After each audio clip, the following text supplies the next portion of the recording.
Guys, welcome back to the channel.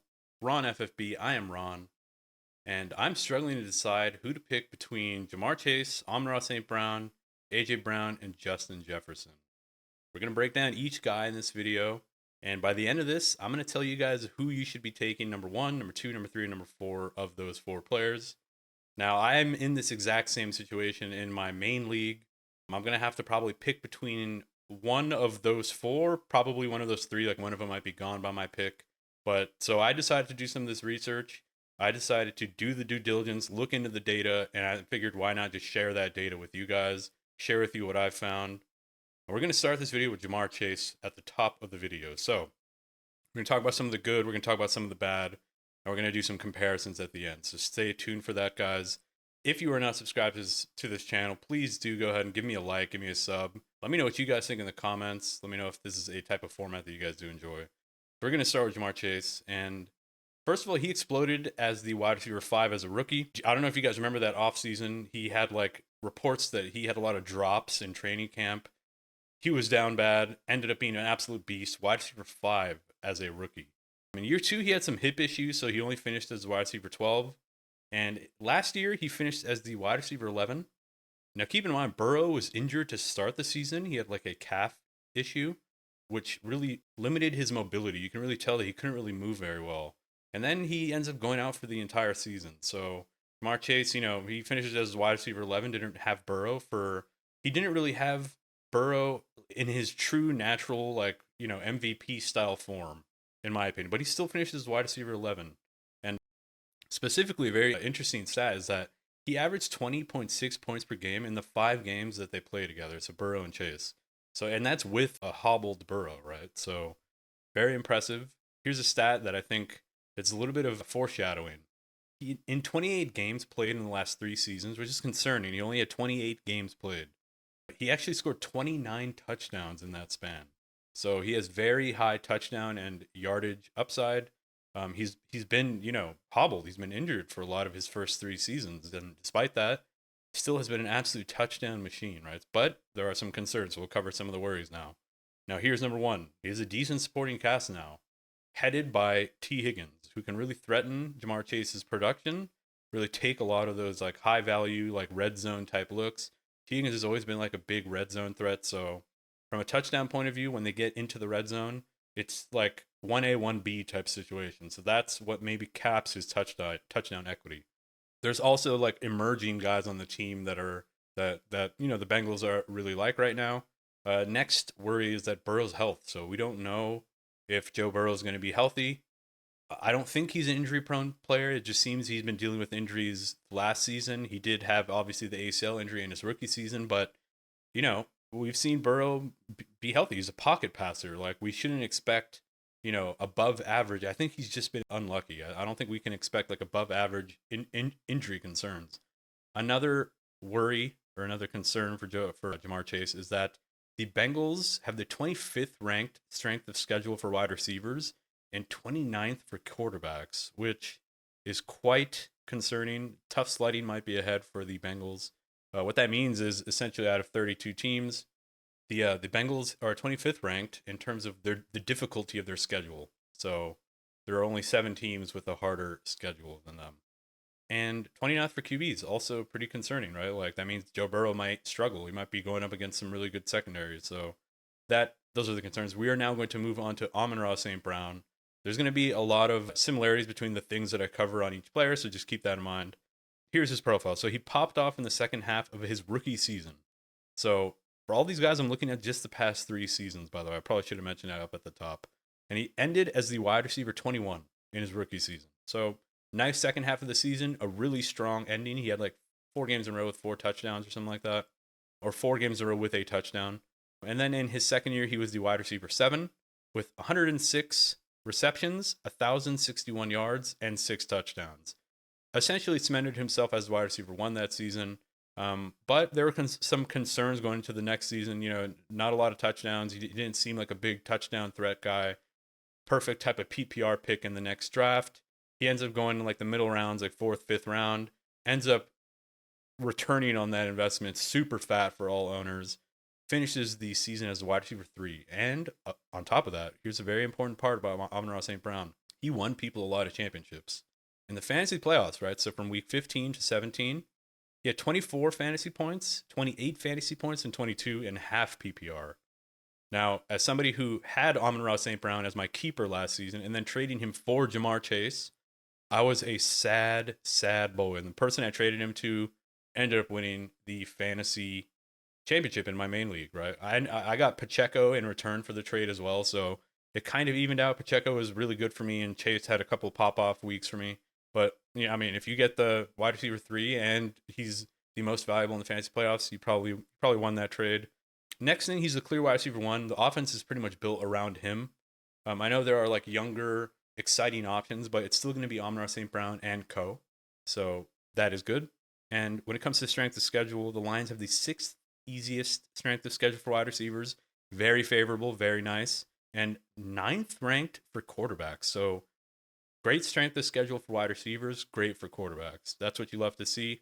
Another just very small tidbit, might not be important, might not be valuable, but they are 18th for RBs, so a little above the middle of the fold for RBs, meaning they might have some difficulties running the ball at some junctures in the season.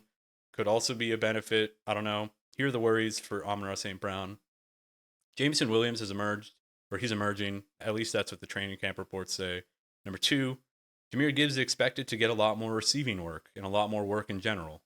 And so is Laporta, right? That sophomore bump, he should be even more cemented into the offense. So those 3 things combined equal, how do we expect Amon-Ra St. Brown to either return value or improve on his wide receiver 3 finish, considering 3 players around him should be on the ascent? That's concerning, right? Easy strength of schedule is another concern. An easy strength of schedule could potentially mean that they would be in a lot of blowouts. Could be David Montgomery City, right? It could be a game script for David Montgomery. Next concern, does he have high touchdown upside? Now, he scored 10 touchdowns last season. Can he break that? Like, I think a lot of people were kind of surprised how many touchdowns he scored, right? And he wasn't, he's not a big receiver. He's not like really a red zone threat. He won a lot off of like being a route technician, and on top of it, he was also like tackled at the 1 or the 2 yard line so many times the season prior as well as last season. So last season he converted on some of them, but he's a dude who could have even more touchdowns than he's had. But yeah, man, maybe like the stats show us that he's just not that touchdown guy. If he's getting tackled at the 1 so often, it could be that they move away from him. They go to bigger bodies like Laporta and Jameson. And yeah, I guess another concern is like, can you imagine him as the wide receiver 1, like really exploding and topping all his previous marks? I think it's a rough proposition. Next person on the list is going to be AJ Brown. He was traded to the Eagles in 2022. He was an immediate stud for the Eagles. He finished as the wide receiver 6 in that season. 88 receptions, keep that in mind. 1,496 yards and 11 touchdowns. So not a lot of receptions, to be honest, only 88. But look at the yardage, dude. 1,496 with 11 touchdowns. So AJ Brown is not a volume guy. He's a big threat guy, red zone guy. He's going to get touchdowns. He's going to get a lot of yardage. Think like Julio Jones, kind of, but with less volume. Moving on to 2023, he was the wide receiver 7, so just built on his, or I'm sorry, he had a very slight decrease, so from wide receiver 6 to wide receiver 7, because he had a decrease in touchdowns. So the Eagles' offense really shat their pants the second half of the season. I think AJ Brown was on pace to completely blow his previous marks out of the water. But yeah, the offense shat the bed, so AJ Brown really struggled, especially in the fantasy playoffs, man. He was absolutely horrendous in the fantasy playoffs. Week 15, 16, 17, at 8, 11, and 7 fantasy points. Horrendous. He did not help you win. I think a lot of previous AJ Brown owners probably have a sour taste in their mouth.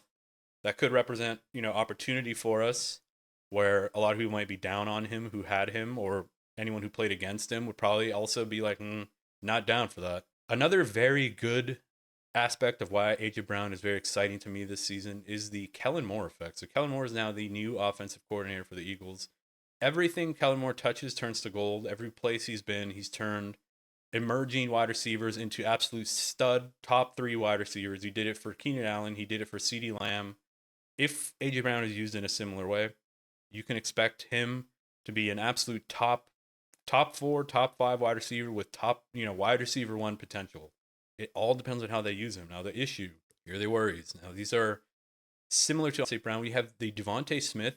I'm not even going to say emergence, just continued ascent, right? Devontae Smith is one of the best route runners, absolutely phenomenal. Think like T. Higgins, but even more smooth and glidey and just a beast, right? He's skinny Batman, absolute monster. Jalen Hurts rushing touchdowns. It's another one. He's going to vulture red zone opportunities, and just in general, right? He had like I think 14. How many rushing touchdowns? I'll put it up. Put it up on the as a graphic behind me.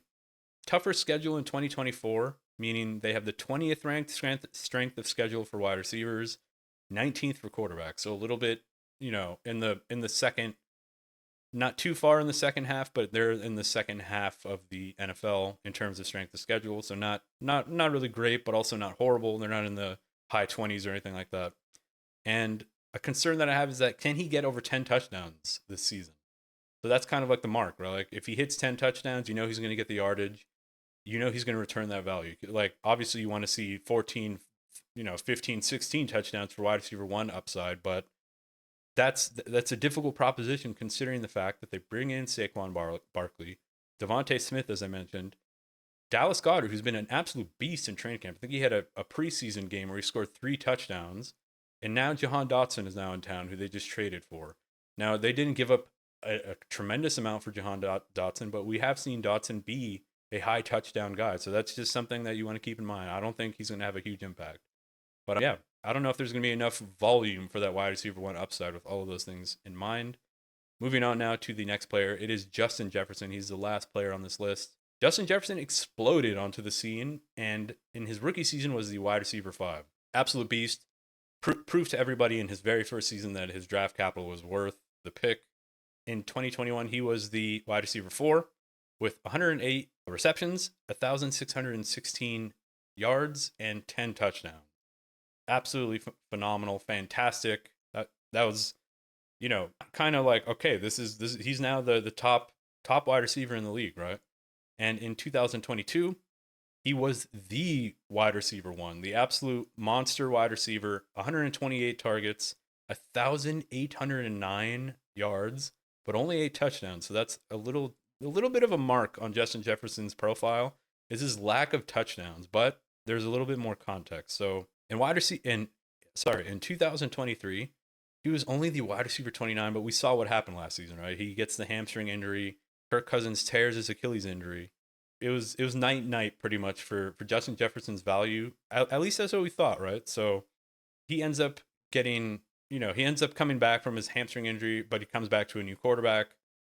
It's a backup. It's a combination of Mullins and then I think Dobbs for like a couple weeks. But he actually performed really well with the backup. So he had 11, 23, 8, and 30 fantasy points to close out the season. That gives us a little optimism for the fact that Sam Darnold should be an upgrade over Mullins. And if Justin Jefferson was able to perform pretty admirably with those dudes, he should be able to perform with Darnold. Next thing is that they have a great coaching staff and a really good offensive scheme. This coaching staff knows how to build an offense around their best players. They're going to know how to get Justin Jefferson involved. They're going to use a lot of like very intelligent route schemes and yeah, I just think it's going to be a good offense. It's going to be a great coaching staff. So that's an element of optimism for us. Now, when it comes to strength of schedule, 11th ranked strength of schedule for wide receivers. It's very good. 7th for QBs. That's absolute great news, dude. If you're bringing in a dude like Sam Darnold and you are concerned about, how this dude's going to help his team and how he's going to produce, give him an easy strength of schedule. That's the fucking antidote. That's the remedy for any woes, right?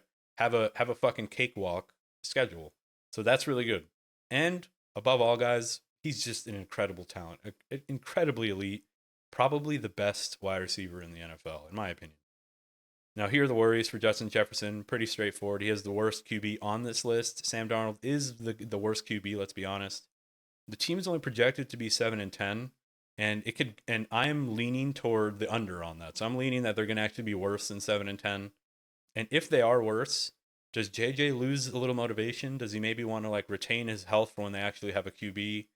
I can see that happening. I can see him kind of like Maybe he doesn't hit that extra gear. Maybe he doesn't. Maybe he slides, on instead of getting tackled. Maybe he runs out of bounds. Like there's a lot of aspects in which players play different when they know they're not playing for much, right? Like there's a lot of like past wide receivers who have done stuff similar, right? I'm thinking of like Antonio Brown. I'm thinking of fucking Devontae Adams as well.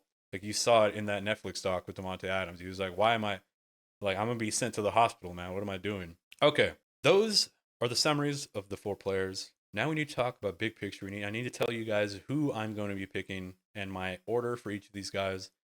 If you are still here and if you're still listening, you're waiting for the reveal. Why don't you give me a sub, man? Give me a like. I put a lot of effort into this. I'm not selling you guys anything. I don't have a course. I don't make any money from this channel.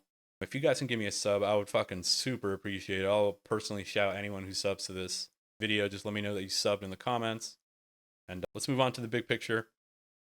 So, important part to cover. Ja'Marr Chase has had 28 touchdowns in 29 games over the last 3 seasons. So 28 and 29.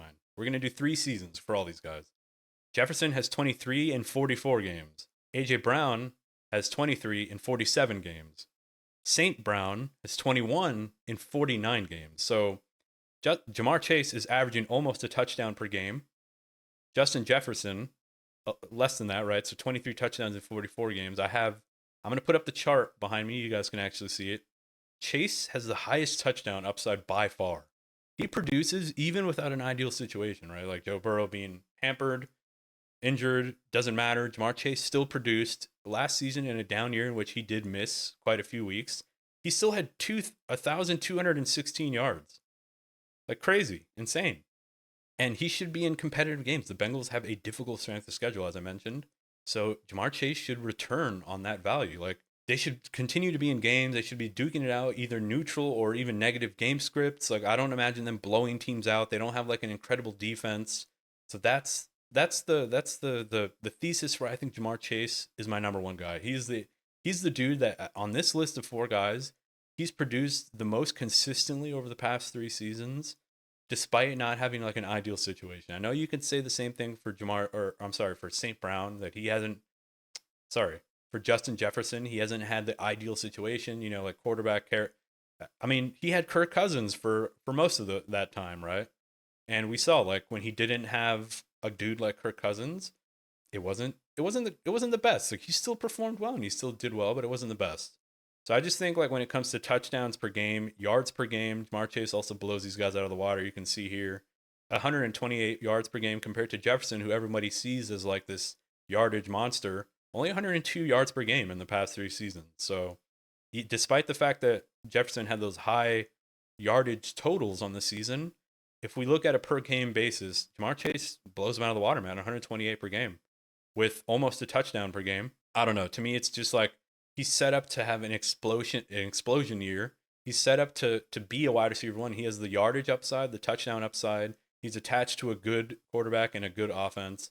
That's exactly what you want. That's like it's hitting all 3 aspects that we want. It's just so my top 4 guys out of the 4 players that I just listed go Ja'Marr Chase, followed by Amon-Ra St. Brown, followed by Justin Jefferson, followed by AJ Brown. So if you are in a pickle and you don't know who to pick out of those 4 players, I would strongly recommend going in that order. I hope this video helped you guys. If it did, I would really appreciate a like and a sub. And I'll catch you guys in the next video. Peace.